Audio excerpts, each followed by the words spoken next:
heard about the green children of Woolpit? These two siblings showed up in England in the 12th century. In fact, they were discovered by locals close to the pits that gave the town its name. They spoke fluently in a language that was never deciphered. Their clothes were noted as being odd in appearance, and above all this, their skin was green. Where the children came from remained a mystery until the sister was in adulthood and had learned to speak English. She described coming from a place called St. Martin's Land, a world inhabited by green people. She is quoted as saying, "We are inhabitants of the land of St. Martin, who is regarded with particular veneration in the country which gave us birth." Being further asked where that land was and how they arrived at the village, she answered, "I'm ignorant of both those circumstances.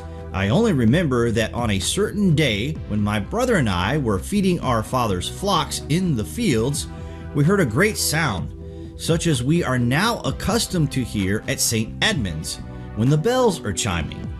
And whilst listening to the sound and admiration, we saw land across the way, a cave close by the water. We went into the cave and found ourselves among you in the fields where you were reaping."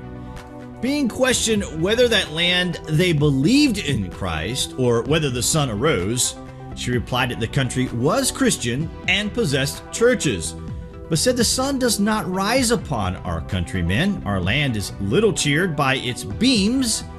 We are contented with that twilight which among you precedes the sunrise or follows the sunset.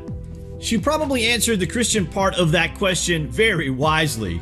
This was a period when she could have been tried as a witch in England, but you have to wonder if the two children may have experienced an interdimensional slip, much like the man from Taurid's story and many other people who appeared to literally pop up at locations on this planet, apparently speaking unknown languages and confused as to how they got there. This incident is not a one-off, but one of very many. In a 1996 article published in the magazine Analog, astronomer Duncan Lunan hypothesized that the children were accidentally transported to Woolpit from their home planet, which may have been trapped in synchronous orbit around its sun, presenting the condition for life only in a narrow twilight zone between a fiercely hot surface and a frozen dark side. It is possible, in theory, that portals to alternate dimensions exist all over the Earth.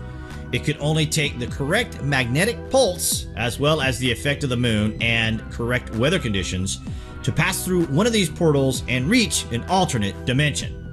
This story has enthralled the imagination of the curious mind through the centuries. There are many suggestions. This was a tale of folklore, or the children were immigrants, and even inspired by the story The Babes in the Wood, where they were poisoned and left to die in the woods by their wicked uncle. Whatever the answer is to this story, whatever the reason for their appearance may be, it has continued to captivate us for centuries.